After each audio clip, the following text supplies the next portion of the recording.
Es momento de escuchar al secretario general de Servicios Parlamentarios de este Senado de la República, el doctor Arturo Garita Alonso, que nos presenta y nos habla un poco sobre el seminario legislativo, no sin antes brindarles a todas y todos ustedes una pequeña semblanza de su trayectoria.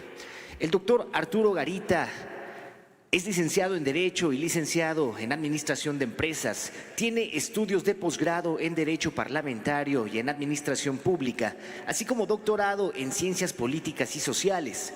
Cuenta con especialidades en Justicia Constitucional y Tutela de Derechos Fundamentales, Democracia, Derecho Constitucional, Análisis Político, Dirección Estratégica, Alta Dirección y Liderazgo. Ha sido profesor titular de la Universidad Anáhuac y en la Universidad Autónoma de Puebla, así como profesor de la Universidad Iberoamericana.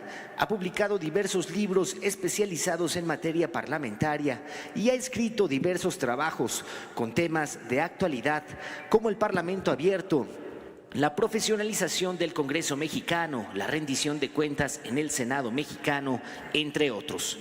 El doctor Garita tiene una amplia experiencia profesional en el Congreso mexicano. Desde el año 1988 ha ocupado importantes cargos, tanto en la Cámara de Diputados como en el Senado de la República, en donde desde el año 2000 se desempeña como secretario general de Servicios Parlamentarios. Doctor Arturo Garita Alonso, tiene usted el uso de la palabra. Muchas gracias. Primero que nada, sean bienvenidas, bienvenidos al Senado de la República. Es verdaderamente valioso que jóvenes y más de provincia decidan venir a la capital pues cuando menos saber cómo es la capital, porque a veces tenemos verdadero miedo de salir del pueblo, de salir perdón por la palabra, del rancho. Yo también soy de provincia.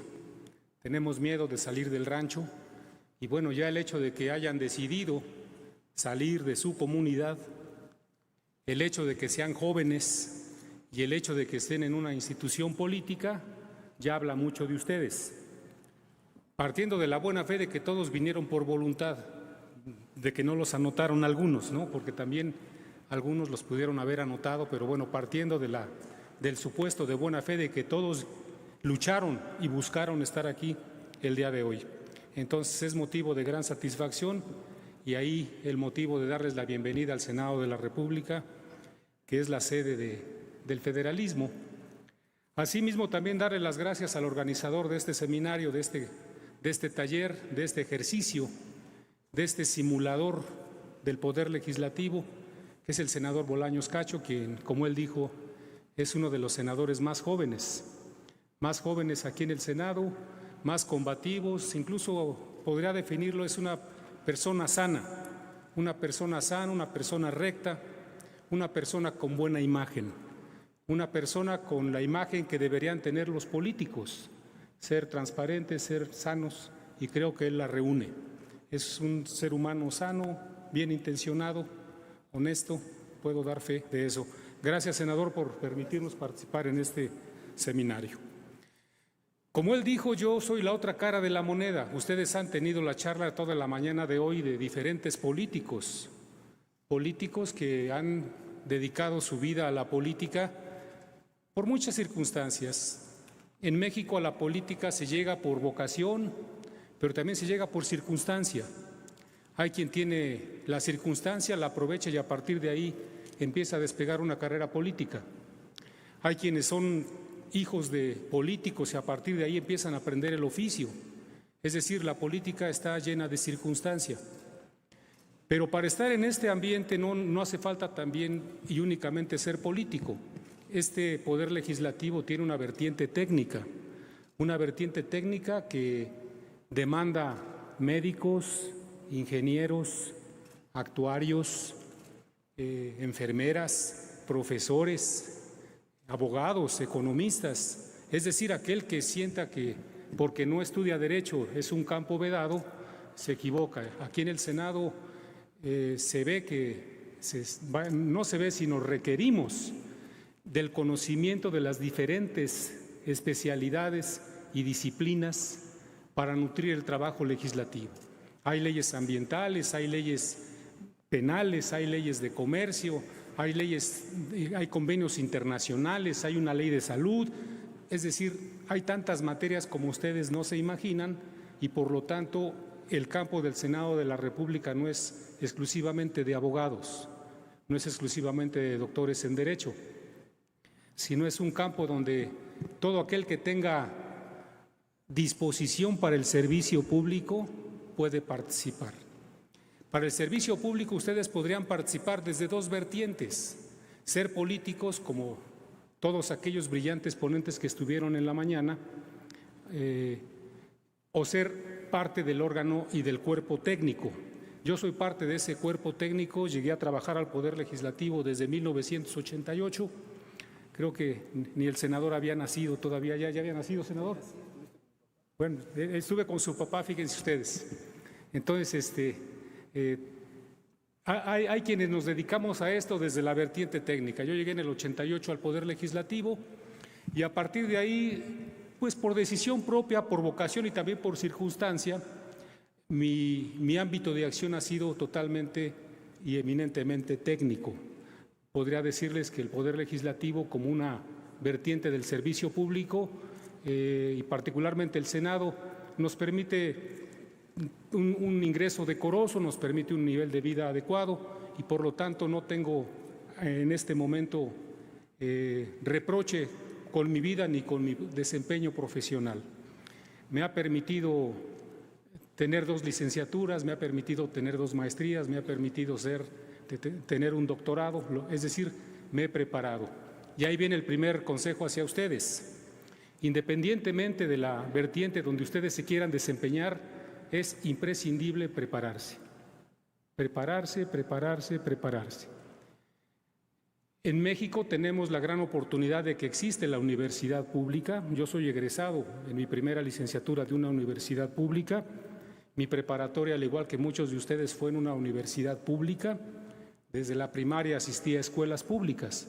Por lo tanto, en México tenemos esa gran oportunidad aquellos que no tenemos recursos y queremos tener una expectativa de movilidad social. Es decir, la universidad pública nos brinda oportunidades. Aprovéchenlas. En México, nuestra Universidad Nacional, por ejemplo, es la mejor calificada a nivel nacional. Sin embargo, vemos que a nivel internacional ocupa un lugar más allá del 50 o del lugar número 60, ¿verdad? Pero bueno, en México es nuestra mejor universidad y qué importante que sea una universidad pública. Muchos de ustedes, por ejemplo, en la Universidad Autónoma Benito Juárez de Oaxaca, es una universidad pública, al igual que la mía en la ciudad de Puebla. Yo pagaba en aquel entonces 120 pesos semestrales por estudiar y eso me permitió tener una expectativa de movilidad social. Entonces yo pertenezco a la cultura de que el Estado le dio la oportunidad de estudiar y actualmente me desempeño profesionalmente aquí en el Senado de la República en el ámbito legislativo. Para que no nos aburramos un poco con la charla, además del tema que yo les voy a dar, voy a hacer una dinámica. Primero, si quieren tomar nota, háganlo, si no ya les repartieron 2 documentos. Aquí está todo lo que voy a decir. Si lo quieren leer, léanlo, si no, llegando, denlo como evidencia de que estuvieron aquí en la Ciudad de México. Miren, sí me dieron algo, estuve por allá. Pero también para que no se nos duerman algunos, voy a hacer algunas preguntas a los que vea yo dormidos, porque veo que se están durmiendo algunos de nuestros compañeros. Entonces entendemos, por ejemplo, que están haciendo un esfuerzo muy fuerte desde la mañana. Entonces vamos a implementar una dinámica de preguntas. Segunda fila, la compañera que esté en el lugar 2, 4, 6. 6, compañera. Despiértenla, por favor. Compañera, póngase de pie, dígame su nombre, por favor.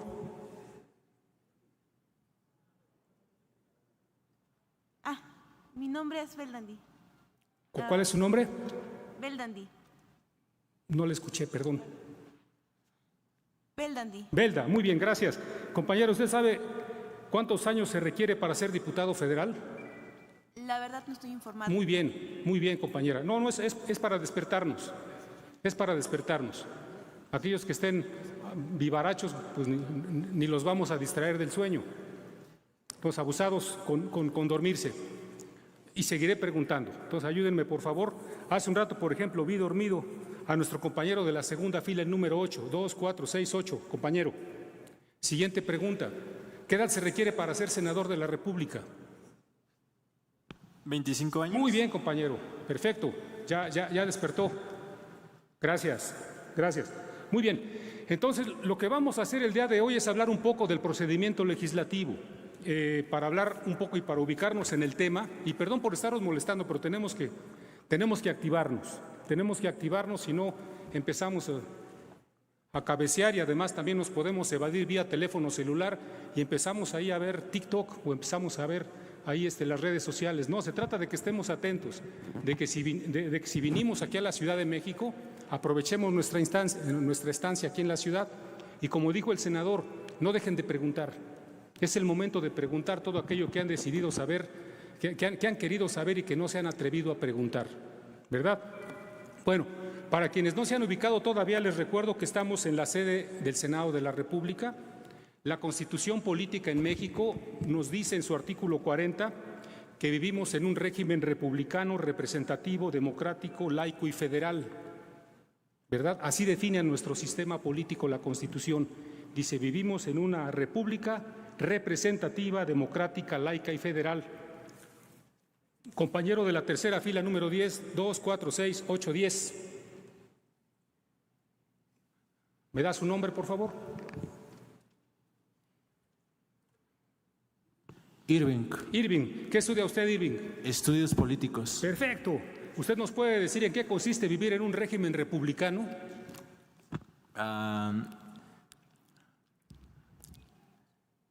De que... Bueno, no. ¿Alguien lo puede ayudar? Compañera, ¿me da su nombre, por favor? Buenas tardes. Primero que nada, mi nombre es Cristal Irani Osorio Marcial. Soy estudiante de la preparatoria número 4 de Santo Domingo, Tehuantepec, Oaxaca. Gracias, compañera. El régimen republicano consiste en que el Estado se divide en pequeños departamentos. O sea, es diferente a un régimen monárquico. Muy bien, ¿Por ya qué? tiene usted la Porque primera buena. Bueno, en un régimen republicano, como dice nuestra compañera, es distinto a la monarquía. En la monarquía hay un rey. En un régimen republicano hay un jefe de gobierno que se puede llamar presidente de la República, primer ministro, como ustedes quieran, ¿verdad? Pero ante todo hay un jefe de Estado. La segunda característica es que su ejercicio en el cargo es temporal. Y la tercera característica es que se llega a ese cargo por elección directa. Entonces, vivimos en un régimen republicano, hay un presidente de la República que ejerce el poder cada 6 años y además es directo democráticamente por el voto popular. Entonces, es una primera característica que ustedes se deben llevar. Vivimos en una república. Dice nuestra Constitución, representativa. Cuando vamos a las urnas y echamos un voto, estamos eligiendo a un representante, estamos entregando un mandato, ya sea para presidente de la República, o ya sea para un diputado, o ya sea para un senador, o ya sea para un presidente municipal. Estamos entregando nuestra representación a un gobernante o representante popular. Entonces ahí viene la segunda característica, es representativo. Es democrática porque al fin y al cabo todos aquellos ciudadanos con edad de votar pueden participar en las elecciones y actualmente pueden hacer e inclinar la balanza hacia el partido de su preferencia. Se llame Morena, se llame Verde, se llame PES, se llame PRI, como se llame, ustedes a través del voto, ¿verdad?, eligen democráticamente a sus gobernantes y representantes. Es laica, dice también la propia Constitución, porque al fin y al cabo no profesamos ningún credo religioso en el servicio público, hay libertad de pensamiento, y finalmente es federal, porque así como existe Oaxaca, existe Puebla, existe Chihuahua, se unen en un pacto federal y crean una federación. Esa federación o ese pacto federal firman un acta y esa acta se denomina Constitución Política. La Constitución Política es el pacto federal que todas las entidades federativas se comprometen a respetar y además a participar en sus reglas democráticas. Entonces vivimos en un régimen republicano, representativo, democrático, laico y federal. Si tienen alguna duda, cuando quieran, interrúmpame. Asimismo, nuestra Constitución dice que nuestro régimen impera una división de poderes. Dice, existen 3 poderes, ¿verdad? El Poder Supremo de la Federación dice, para su ejercicio se divide en... ¿Alguien me puede decir quién? O les pregunto a los que están durmiendo. Viene. Compañero, tercera fila, bienvenido. ¿Cómo te llamas? Mi nombre es Gabriel Eduardo Adelante, Cruz García. Gabriel. Los 3 poderes representativos del Estado mexicano son el legislativo, el judicial y el ejecutivo. Muy bien, compañero, muy bien. Ustedes están en una de las sedes del Poder Legislativo. Dice la propia Constitución en su artículo 49, el Poder Legislativo, el 50, dice, se deposita en un Congreso General. El Poder Ejecutivo se deposita en el Presidente de la República, el Poder Judicial se deposita en la Suprema Corte de Justicia de la Nación. Todos colaboran, participan, cada quien hace las funciones que tiene la Constitución y a partir de ahí hay una interacción, cooperación y además un trabajo colaborativo entre los poderes. Dice el artículo 50 que el Poder Legislativo se deposita en un Congreso General. El Congreso General es la unión de 2 cámaras, la de diputados y la de senadores. La de diputados se integra por 500 diputados, la de senadores se integra por, compañera. 128 Muy senadores. bien.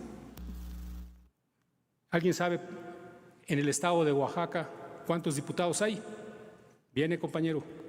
Son 42. No, ¿hablaste o quién habló por ti? Bueno, yo prendí el micrófono, perdón. Alguien habló por nuestro compañero. Son 42, pero ahorita están en 41. Ay, ¿por qué? ¿Qué pasó? No me acuerdo, pero ahorita están con uno menos ¿Eh? por el momento. ¿Alguien sabe por qué hay un diputado menos? Viene, compañera. Porque un diputado... Tu nombre, para que salgas en la tele. Ay, Michelle. Michelle. Michelle. Porque un diputado está en la cárcel, si no me equivoco. Caray. Y de hecho, el partido al que pertenece este diputado quería que tomara posesión de su curul desde la cárcel. Muy bien, tiene impedimento legal. Bueno, así como en Oaxaca hay 42 diputados, aquí a nivel federal hay 500 diputados y 128 senadores. Los diputados integran la Cámara de Diputados, los 128 senadores integran el Senado de la República. Cuando sesionan conjuntamente se denomina Congreso General. De ahí que cuando el presidente iba a rendir informes el 1 de septiembre, lo primero que decía era Honorable Congreso de la Unión. Se estaba dirigiendo a las cámaras en su conjunto. Actualmente ya solamente lo dice por escrito. El informe por escrito así empieza, Honorable Congreso de la Unión, y a partir de ahí viene todo lo que tiene que informar. Hay un tercer órgano del Poder Legislativo que se integra en los recesos, es decir, actualmente el Senado y la Cámara de Diputados están en receso. El receso corre del 1 de mayo al 31 de agosto, primer receso, segundo receso, y el primer receso corre del 15 o el 31 de diciembre al 31 de enero, primer receso, y el segundo receso del 1 de mayo al 31 de agosto. Cuando el Congreso está en receso, hay un órgano que se queda algo así como vigilante de la casa.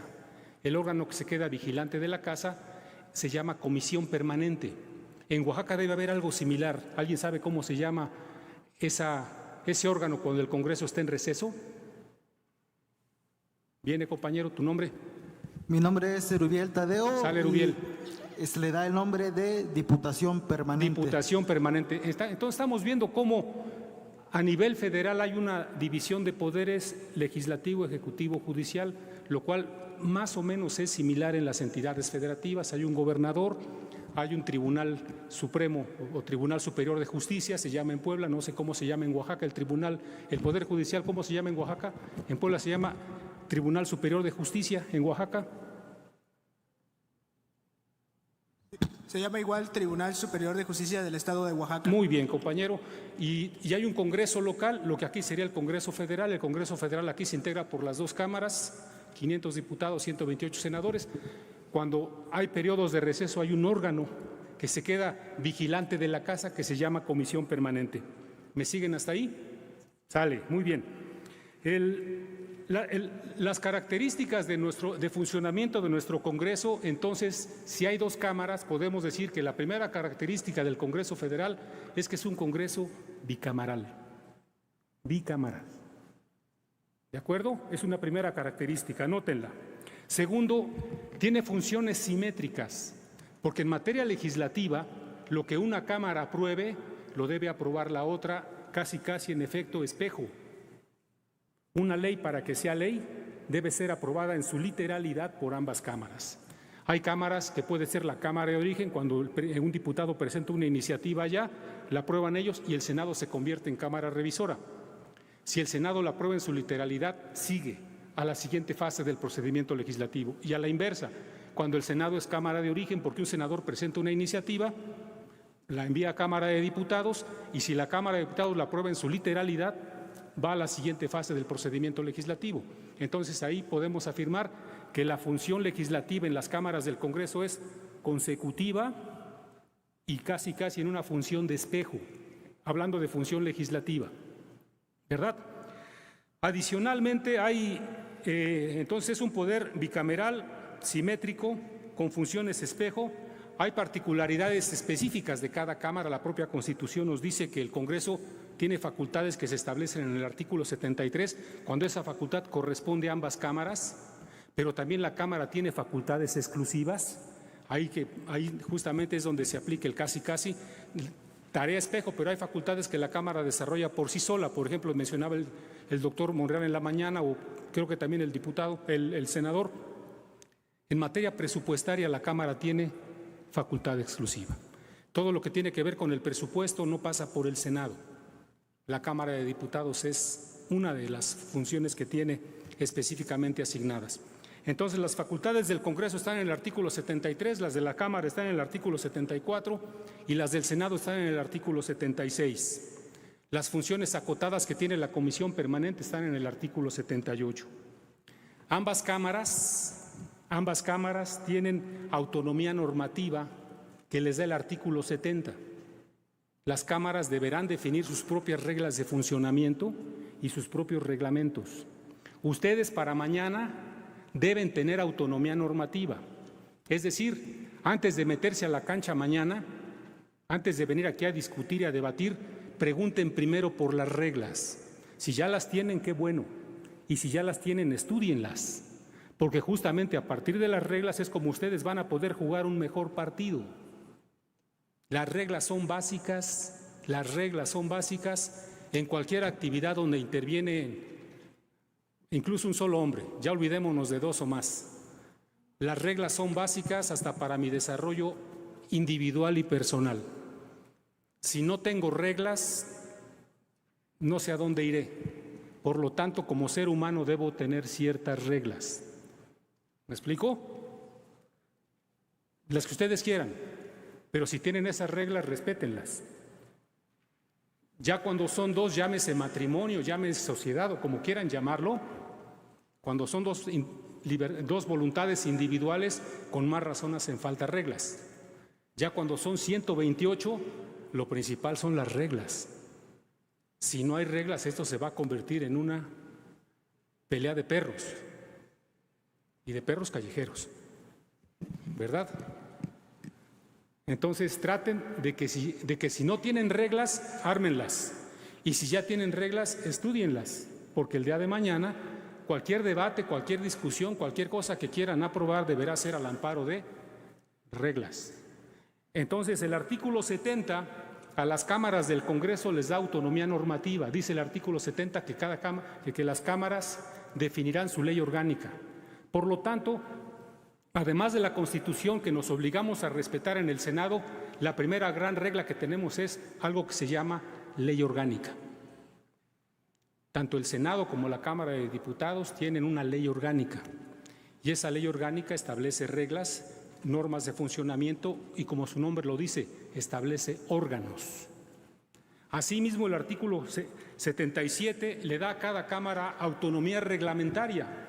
Dice, cada Cámara podrá, sin intervención de la otra, expedir normas internas para su funcionamiento y expedir su propio reglamento. ¿Verdad? Por lo tanto, el reglamento que existe en la Cámara de Diputados no necesariamente es el mismo que existe en el Senado, porque merced al artículo 77, cada Cámara tiene autonomía reglamentaria. ¿Verdad? Ustedes también tendrán autonomía reglamentaria el día de mañana.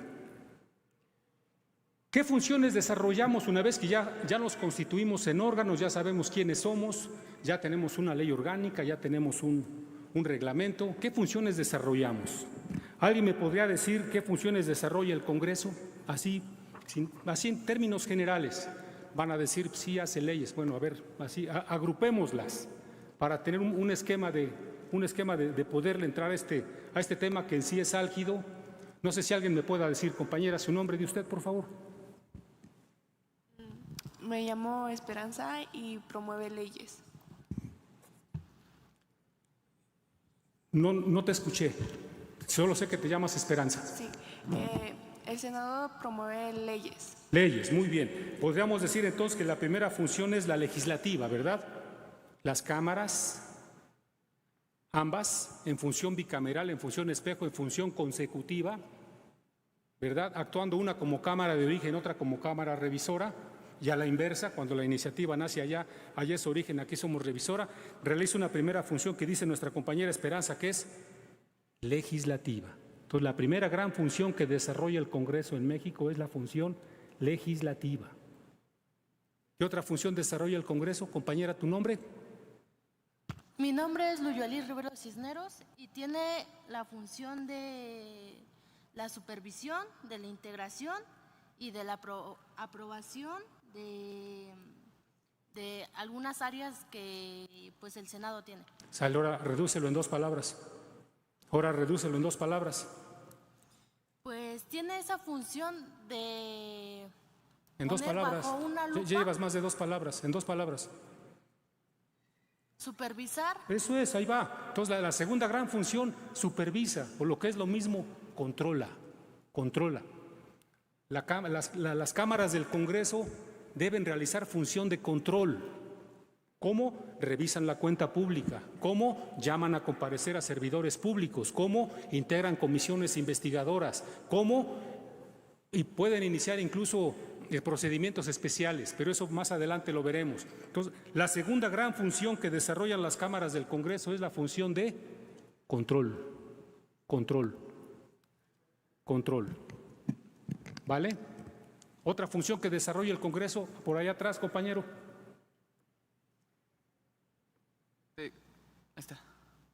Me llamo Cristian, y otra función sería aprobar los presupuestos del Estado.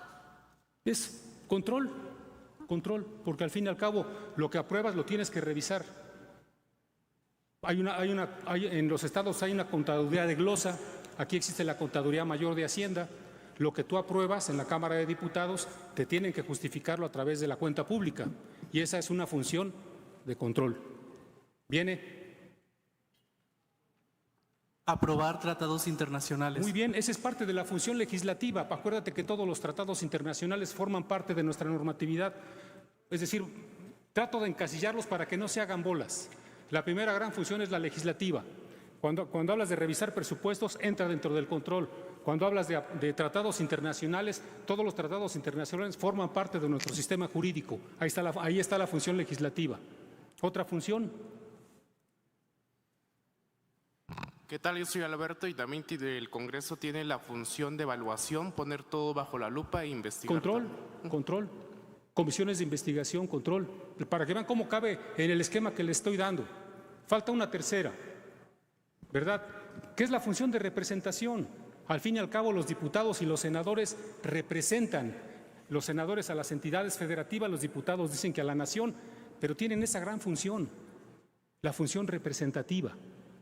Viene aquí el senador Bolaños Cacho y propone que se supervise, por ejemplo, el presupuesto que está ejerciendo un municipio en tal lugar de Oaxaca. En ese momento sus representados le dijeron, oye, nos parece que el alcalde no está haciendo buen manejo de la lana, por ahí lleva nuestra voz al Congreso y denúncialo. Es parte de la representación que él tiene, ¿verdad? Entonces, la tercera gran función que desarrolla el Congreso es la función representativa. Incluso cuando nuestra Constitución define a nuestro régimen como representativo, esa función de representación la realizan los gobernantes, los representantes populares. Y una cuarta función que por ahí puede ser agregada es la función jurisdiccional. Cuando el Congreso es capaz de llamar a cuentas a un servidor público, le puede iniciar juicio político y a partir de ahí puede provocar la participación de la Cámara de Diputados y Senadores para enjuiciar a un servidor público, como dice la propia Constitución. Serán sujetos de juicio político A, B, C, D, E, etcétera, ¿verdad? Entonces, para que no se quiebren más la cabeza, cuando les pregunten qué hacen los diputados y senadores o qué hace el Congreso legisla, controla, ¿verdad? Representa y hace funciones jurisdiccionales, ¿verdad? Cuando realizamos un nombramiento, entramos dentro de la propia función de control. Al fin y al cabo, aquí en el Senado nombramos embajadores, en la Cámara de Diputados nombran contralores, aquí a propuesta del presidente nombramos a ministros de la Suprema Corte, pero estamos en esa función de control porque al fin y al cabo es la forma de como el Congreso o alguna Cámara en particular realiza estas funciones de control. El día de hoy vamos a hablar específicamente de una de esas tres funciones, que es la función legislativa. Y es a lo que ustedes vienen a aprender en este simulador. ¿Cómo se desarrolla la función legislativa? Es lo que vamos a hablar esta tarde, de la función legislativa que desarrolla el Congreso. ¿Verdad? Podrán decir, ¿y de qué me sirve saber la función legislativa si nunca voy a ser legislador? Eso está por ver. Primero, eso está por verse. Acuérdense que la política es de circunstancia. Y en una de esas va pasando el camión y se suben y llegan a ser legisladores, o en una de esas atienden su vocación política y se convierten en políticos, y a partir de ahí diputados, senadores, etcétera. Es decir, nunca digamos de esa agua no he de beber, porque a lo mejor sí nos morimos en esa agua, ¿no? Entonces, bueno, puede que sí nos sirva conocer cómo es el procedimiento legislativo, pero también les puedo decir que aquí en el Senado interactúan despachos de abogados, despachos de cabilderos, asesores, secretarios técnicos, es decir, una gran cantidad de figuras que no necesariamente son legisladores y merced a su conocimiento y expertise en las materias que desarrollan, en los procedimientos legislativos o en la tarea que desempeñan en su cotidianidad, en un despacho, en una empresa, en una agrupación de campesinos, en una agrupación de empresarios, pueden hacerse oír. Pero lo importante es hacerse escuchar en el Senado o en la Cámara de Diputados con conocimiento de en qué parte va la receta. Si quieren agregarle, pues no sé, jitomate crudo cuando ya la sopa se cocinó, ya están servidas, lo siento, se te pasó tu tiempo. Entonces, para eso es importante conocer el procedimiento legislativo, para poder conocer las diferentes etapas donde se va cocinando una ley. Y ustedes, merced a su conocimiento y a su expertise, puedan decir, este es el momento de hacer una propuesta, este es el momento de convocar un parlamento abierto, este es el momento en que nuestras peticiones sobre un determinado artículo, sobre una determinada norma, nos deben de escuchar. Para eso es importante conocer el procedimiento legislativo, porque es triste que tengan los mejores argumentos y quieran hacerse escuchar cuando el asunto ya se votó y ya hasta se publicó en el diario oficial. Entonces es importante este taller de simulación legislativa porque nos va a enseñar, así como cuando tomamos un curso de cocina, nos va a enseñar cómo se cocina una norma, cómo puedo hacer para influir en mi representante, cómo puedo hacer para presentar una propuesta, cómo puedo hacer para que una idea que yo tengo como ciudadano o como representante de mi comunidad pueda fructificar.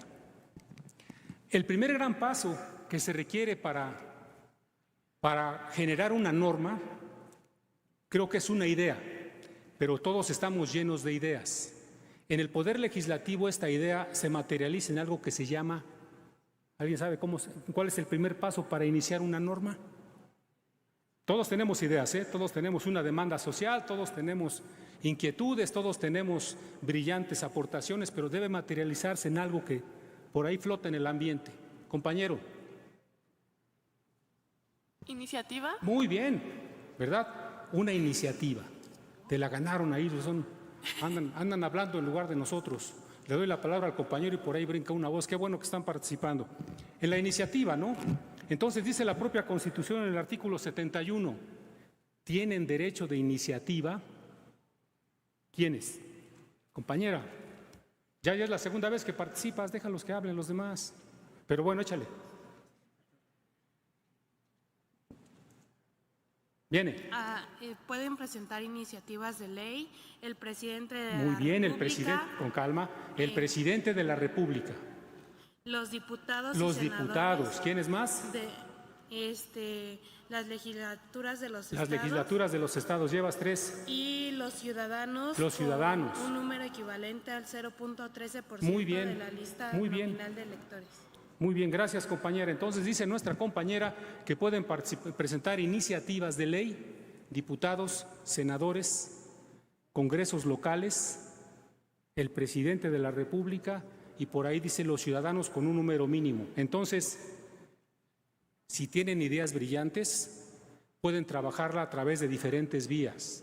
Pueden hacérselas llegar a su diputado, pueden hacérselas llegar a su senador, pueden hacérselas llegar a un grupo de ciudadanos y empezar a recabar firmas. Aproximadamente se requieren 100,000 firmas. No importa, algún día se completarán.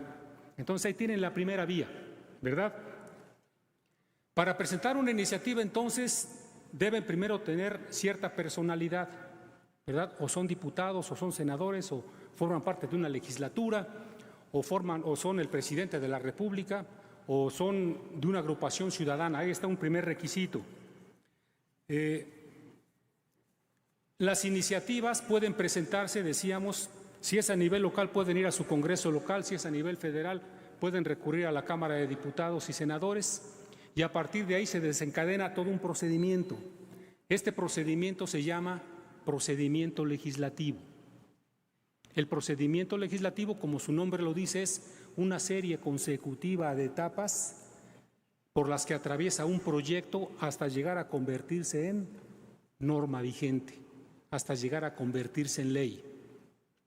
Cuando a mí me dieron Derecho Constitucional en la licenciatura, recuerdo que hasta me las aprendía yo con unas iniciales.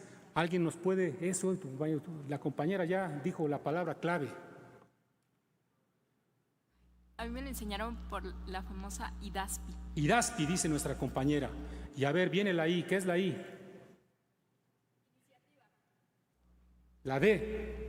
Discusión. La A. Aprobación. Aprobación. La S. Sanción. La P. Publicación. Y la I. Inicio de vigencia. Muy bien, ahí está el procedimiento legislativo para hacer el pastel. Otra vez, compañera, porque nuestros compañeros no nos escucharon. Ahora sí, de corrido todas. Ok, iniciativa, discusión, aprobación, sanción, publicación e inicio de vigencia. En ese procedimiento intervienen una serie de factores, condiciones, como no se imaginan. Puede circunscribirse como nuestra compañera dice, ¿cuántas son? 6, pero ese procedimiento legislativo se puede ampliar hasta en 26 etapas. ¿Por qué?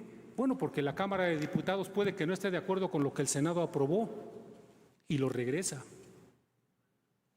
Y el Senado tendrá que analizar lo que estudió la Cámara y a veces se los volvemos a regresar. Ahí ya está el primer asegún del IDASPI. El IDASPI ya se rompió y esas, ¿cuántas etapas, compañera?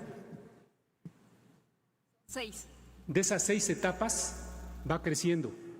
O el Ejecutivo dice, tengo observaciones, y a partir de ahí se lo devuelvo a la Cámara de Origen. La Cámara de Origen las aprueba y se las tiene que mandar nuevamente a la Cámara Revisora, y esas 6 etapas se van ampliando. Por lo tanto, en el mejor de los casos, este procedimiento legislativo se compondrá de 6 etapas. Iniciativa, discusión, aprobación, sanción, publicación e inicio de vigencia. En todas estas etapas del procedimiento legislativo, ustedes pueden hacerse escuchar a través de lo que representen. Una agrupación empresarial, una agrupación obrera, una barra de abogados, la una asociación de médicos, una asociación de ecologistas. Lo que no deben permitir es que ya que esté publicada o ya tenga el inicio de la vigencia, digan, oye, yo tenía varias aportaciones. Pues lo siento, mi cuate, ya se te pasó el camión. Entonces, decíamos que este tipo de procedimiento legislativo se realiza al interior de las cámaras, ya que cada cámara tiene una estructura orgánica que permite que funcione y desarrolle estas funciones. La primera estructura orgánica que aparece en las cámaras se denominan órganos de gobierno. Los órganos de gobierno en las cámaras son 2, en la Cámara de Diputados son 3. El senador Monreal preside uno de los órganos de gobierno llamado Junta de Coordinación Política. El senador Armenta preside el otro órgano de gobierno que se llama Mesa Directiva. Es como en su universidad ustedes, deben tener una agrupación de estudiantes, hay una mesa directiva y esa mesa directiva es quien trata de coordinar la voluntad de todos. Entonces, al interior del Senado de la República hay órganos de gobierno. En la Cámara de Diputados son los mismos, pero hay un tercer órgano que se llama Conferencia para la Dirección y Programación de los Trabajos Legislativos.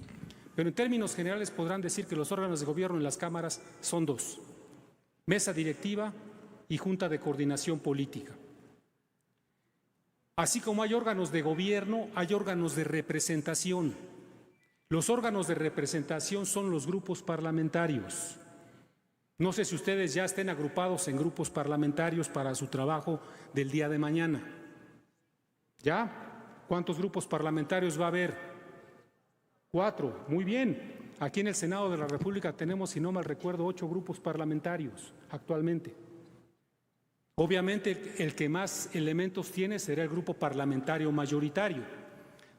Habrá más posibilidades de lograr acuerdos entre ellos porque representan el mayor número de elementos.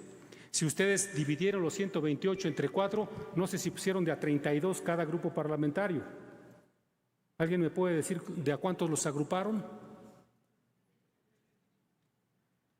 Y si no, váyanselo preguntando, porque a lo mejor forman parte de un grupo parlamentario pequeño o forman parte del grupo parlamentario mayoritario, o si todos son en igualdad de circunstancias, bueno, qué bueno.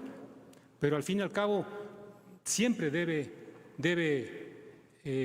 impulsarse esta gobernabilidad a través de un grupo parlamentario que sea mayoritario. Entonces hay órganos de gobierno, hay órganos llamados Mesa Directiva y Junta de Coordinación Política, hay órganos de representación llamados grupos parlamentarios y hay órganos técnicos. Los órganos técnicos al interior del Congreso se llaman comisiones. Mañana también ustedes no sé si desarrollen este trabajo, es decir, pueden presentar dictámenes como grupo parlamentario o pueden ser derivado de un trabajo que realizan estos órganos técnicos llamados comisiones.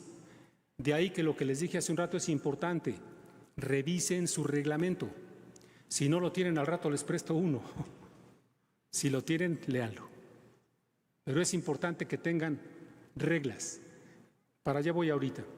Entonces, hay órganos de gobierno, órganos de representación, órganos técnicos llamados comisiones, y hay una estructura de apoyo interno, que en este caso sería mi persona o lo que conforma el secretariado técnico, que es el grupo de asesores que apoyamos el trabajo de los senadores y diputados y que les ayudamos en las tareas que ellos desarrollan.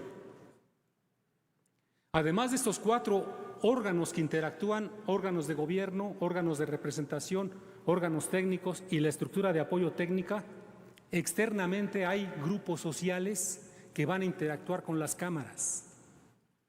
Las madres buscadoras, los grupos feministas, las agrupaciones patronales, los grupos de ecologistas, para que vean lo difícil que es lograr una decisión al interior de las cámaras. Dentro de las 6 funciones que se desarrollan en el procedimiento legislativo, en mi opinión la más importante es la discusión. Y obviamente discusión que no llega a cristalizar en una votación, pues no tendría sentido solo discutir por discutir, ¿verdad? Iniciativa, discusión aprobación, sanción, publicación e inicio de la vigencia. Repito, en mi opinión, la más importante es la de la discusión. Es la esencia del Parlamento, la discusión. El artículo 72, que norma el procedimiento constitucional para crear leyes, no sé si alguien haya tenido la curiosidad de leerlo. ¿Saben cuántas veces menciona la palabra discusión?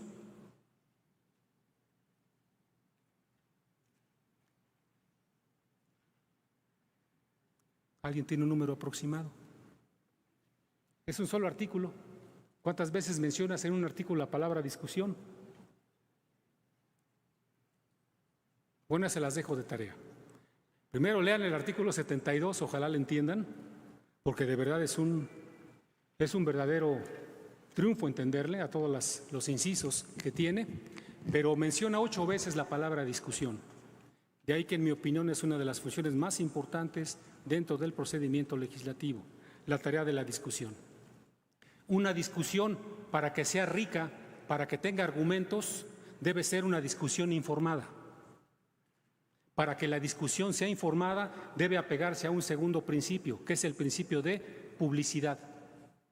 Todos los elementos o todos los documentos que el Congreso discuta en su interior deben ser publicados. Eso permitirá una riqueza argumentativa, una confrontación de posiciones. Por lo tanto, la tarea más importante al realizar leyes es la discusión, al amparo de ciertos principios. El principio es el principio de publicidad. Es importante que todos los documentos que se discutan en el Congreso se conozcan previamente. Si ustedes mañana vienen a discutir un proyecto y no lo han publicado y mucho menos leído, van a estar dándole palos a la piñata como cuando le ponían ustedes aquí una venda en los ojos, arriba, abajo, pero en sí no van a saber por dónde van a dar la piñata. Entonces, si vienen mañana a discutir, un primer requisito es que publiquen los documentos que van a discutir. Y el segundo es, léanlos.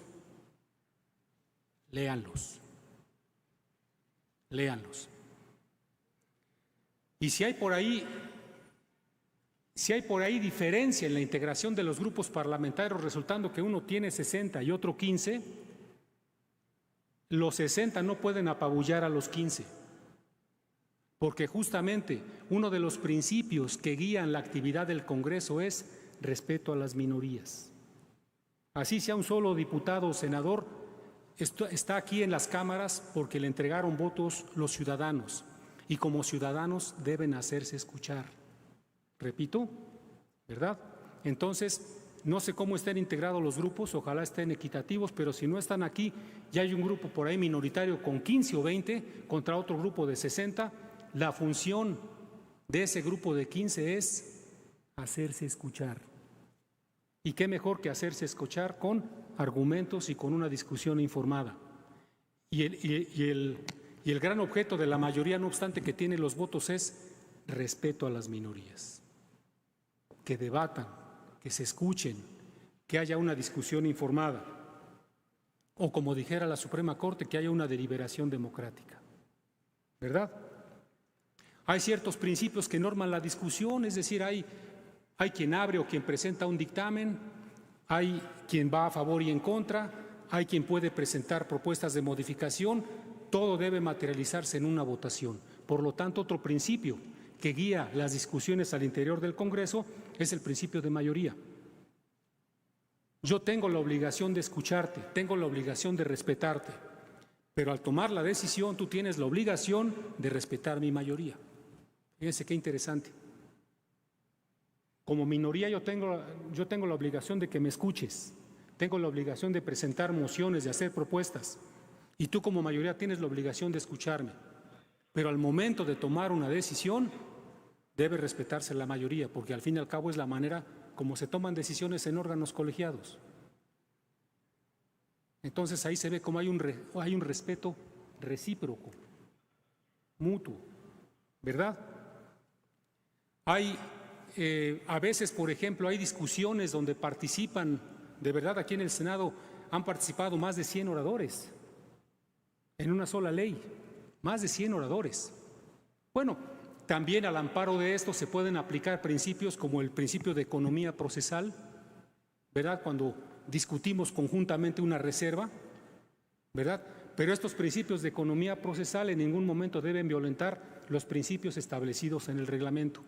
Podemos ponernos de acuerdo por economía procesal en aplicar cierto criterio para esa discusión en específico, pero por ningún motivo deben violentar lo que establezca el reglamento. Entonces, sí economía procesal, pero dentro de el respeto a las normas y sin violentar el procedimiento.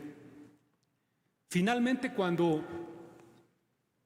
un proyecto legislativo se aprueba, es decir, ya pasó la etapa de iniciativa, la de discusión, la discusión se puede realizar en los órganos técnicos, ya lo votaron las cámaras, es un producto legislativo que va hacia afuera. Va el primer sujeto ajeno al legislativo, el Ejecutivo puede hacer observaciones y las observaciones pueden regresar a la Cámara de Origen y la Cámara de Origen sabrá si las acepta, si las rechaza o si las nutre, ¿verdad? Y ya cuando el Ejecutivo publica una norma, ya es derecho vigente. Sin embargo, legisladores o ciudadanos se pueden inconformar con esa norma y pueden recurrir a un órgano adicional, a la Suprema Corte, para impugnar una norma.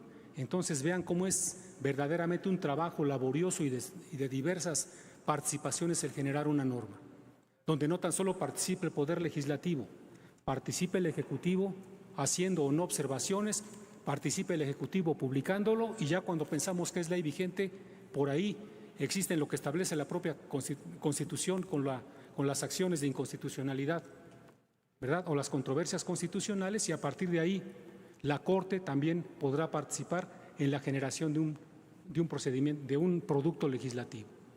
Cuando ya pasó toda esta criba, Poder Legislativo, Ejecutivo, Corte, y pasó ya el momento en que era posible impugnarlo, en ese momento la ley ya será derecho vigente.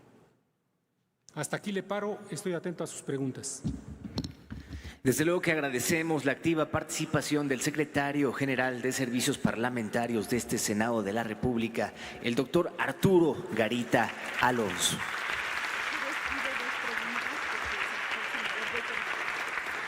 Desde luego, como ya lo mencionaba el doctor, si pueden alzar su mano para realizar esta pregunta, por favor, compañera. Viene, compañera. Hola, ¿qué tal? Mi nombre es Ailén Robles. ¿Ailén? Ailén. Soy de la costa de Oaxaca. Mi pregunta para usted es, ¿cuál para usted sería una de las cualidades que alguno de nosotros como futuros senadores, diputados, servidores públicos deberíamos de tener al momento de llevar a cabo estos cargos que son más que nada para el servicio del pueblo? Muy bien. ¿Alguien más? Viene.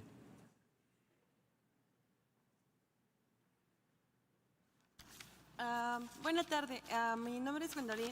Más que nada tengo ¿Tu nombre cuál es? Wendolyn. Wendolyn, gracias, Wendy. Tengo la duda como qué pasos o qué recomendaciones nos daría a nosotros como jóvenes, más que nada conforme a la reforma que se hizo respecto a la edad para poder pertenecer o tener un cargo político, como por cuestiones de la educación, digamos, porque si es a partir de los 18 años no tenemos completamente la preparación. Luego, entonces, ¿como qué pasos podemos tomar desde antes para ir encaminados respecto a ese tema? Gracias. Es un momento de preguntar, desquítense. Buenas tardes, mi nombre es Cristal Iranio Osorio Marcial. Cristal. Primero que nada, yo quisiera saber cómo nosotros como jóvenes podemos participar de forma activa en procesos democráticos donde nosotros podamos ser escuchados tanto por las diferentes autoridades, proponer nuevas visiones en aspectos tan avanzados como es la educación, a lo menos, por ejemplo, la educación es fundamental, ya que de ahí vienen los próximos doctores, los próximos ingenieros. ¿De qué forma nosotros como jóvenes podemos participar en estos procesos? Esa sería mi pregunta. Muchas gracias. Finalizamos con la siguiente pregunta, por favor. Muchas gracias. Adelante, amigo, el que está alzando la mano, por favor. Yo no tengo inconveniente en más preguntas. Hola. Yo no tengo nada que hacer en la tarde. Perdón. Quiero hacer una pregunta un poco atrevida, pero ¿qué piensa usted acerca del problema de corrupción que hay en el país? Somos uno de los países más corruptos a nivel de Latinoamérica. Muchas gracias.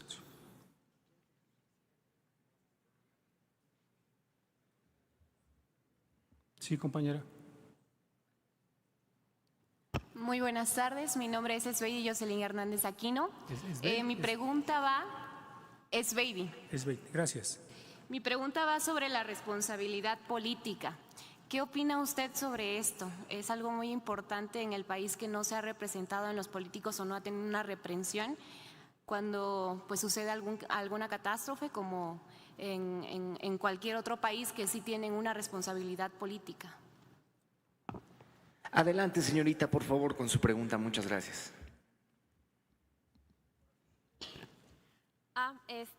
Buena tarde, mi nombre es Amanda Mariela Santiago Sosa y bueno, más que nada tengo una duda acerca de una de las facultades que tiene el Congreso de la Unión, que bien sus facultades se establecen en el artículo 73 de la Constitución y bueno, más que nada sabemos de que los cargos de elección popular no son renunciables, mas sin embargo, en la fracción 27ª establece que el Congreso tiene la facultad para aceptar la renuncia del cargo del presidente de la República. Entonces, ¿no tendría esto una cierta contradicción? ¿Por qué? Porque el presidente de la República pues, fue elegido por voto popular. Entonces, esta sería mi duda. ¿No sería mejor que estableciera que el Congreso de la Unión tiene la facultad para otorgar licencia al presidente de la República? Muchas gracias, señorita. Por favor, amigo.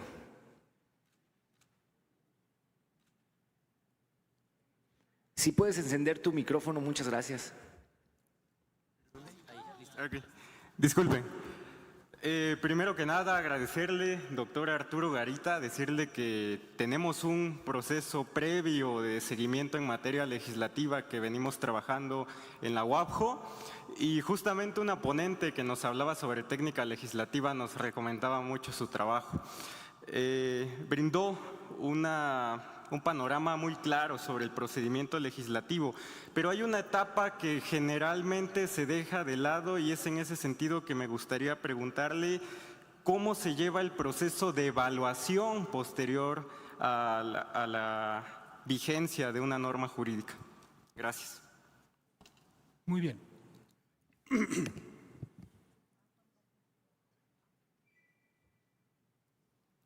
Hola, buenas tardes. Mi nombre es Ariadna y he tenido el privilegio, de cierta manera, de trabajar desde el Congreso local en algunas iniciativas y reformas. Realmente me gusta mucho el proceso legislativo. También he tenido la experiencia de venir a algunos parlamentos juveniles. Sin embargo, siempre me he topado con los mismos dos grandes problemas. Uno, la lucha de egos. El quién va a pasar a tribuna, el quién quiere llevarse la cámara, el quién quiere tener este enfoque central. Y esto no solamente es para entre nosotros los jóvenes, sino también entre luego quienes organizan los parlamentos. No lo digo por aclaro. En al contrario, estoy muy agradecida de que nos abrieron el pleno todo el día y nos lo van a abrir el día de mañana. Pero hay otros en los que nada más nos dan 1 hora si acaso y es eso, y es para las fotos. Entonces, ¿cómo se lucha tú como joven a este adultocentrismo y a esta centralización del poder y del enfoque de cámaras para que realmente tus iniciativas y tu voz sean verdaderamente escuchadas y llevadas a cabo, que no solamente quedan en una simulación? Gracias. Muy bien.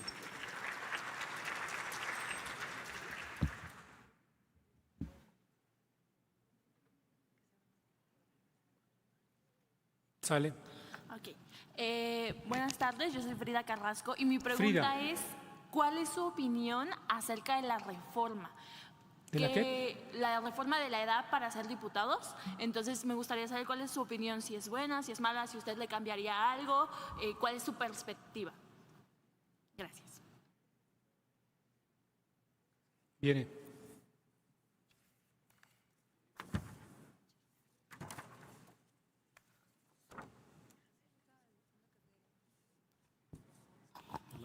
Buenas tardes.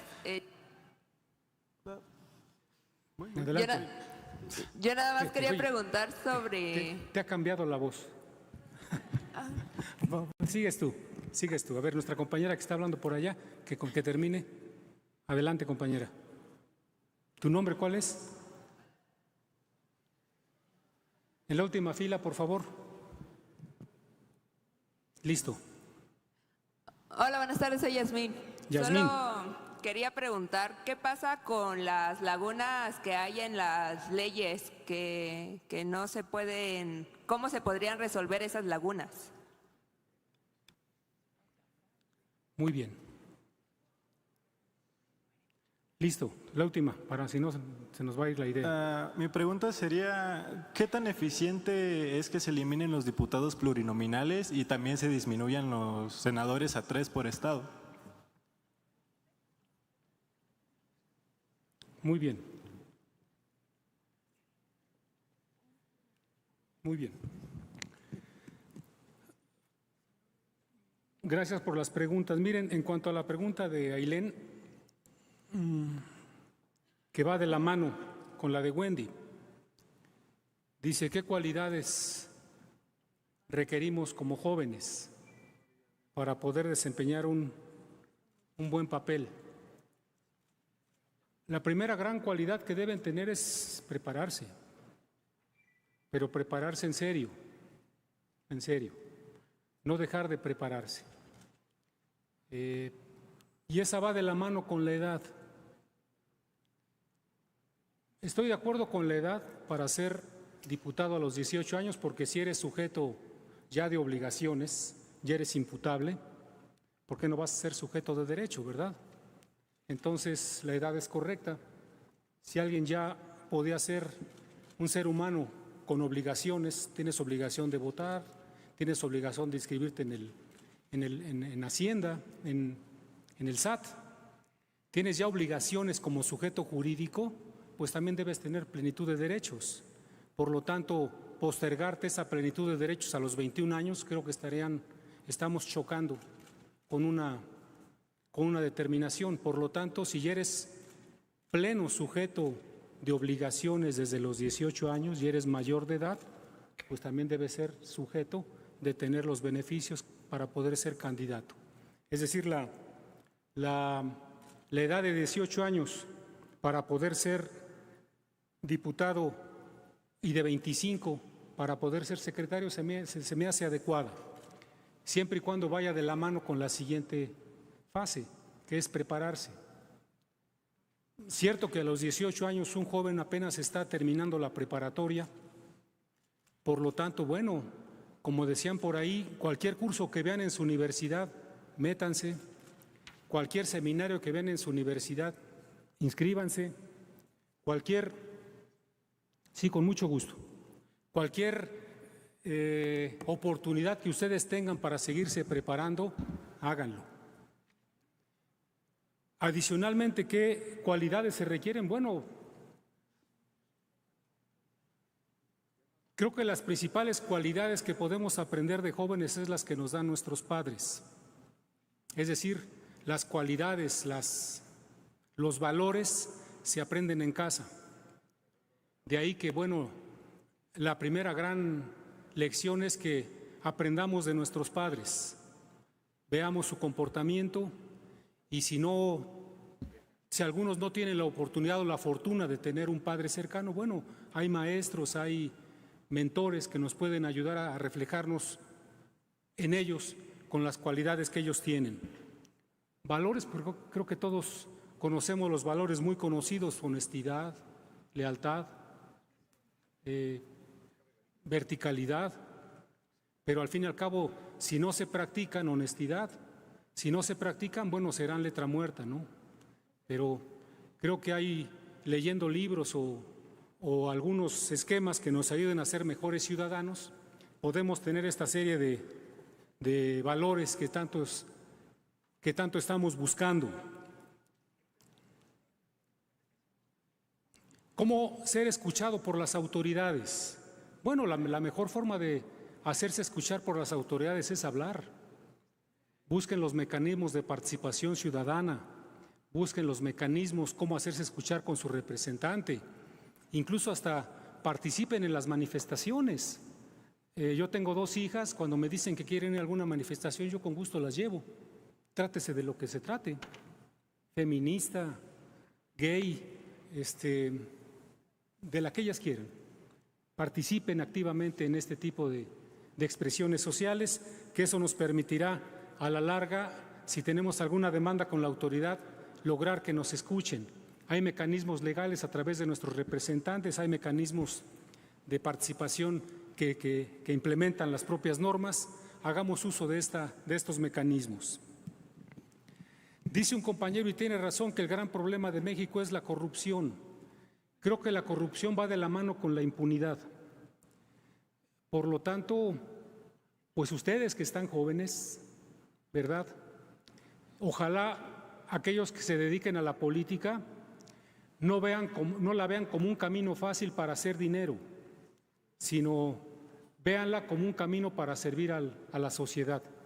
Véanla como un camino para poder ser mejores hombres, mejores ciudadanos, mejores mujeres.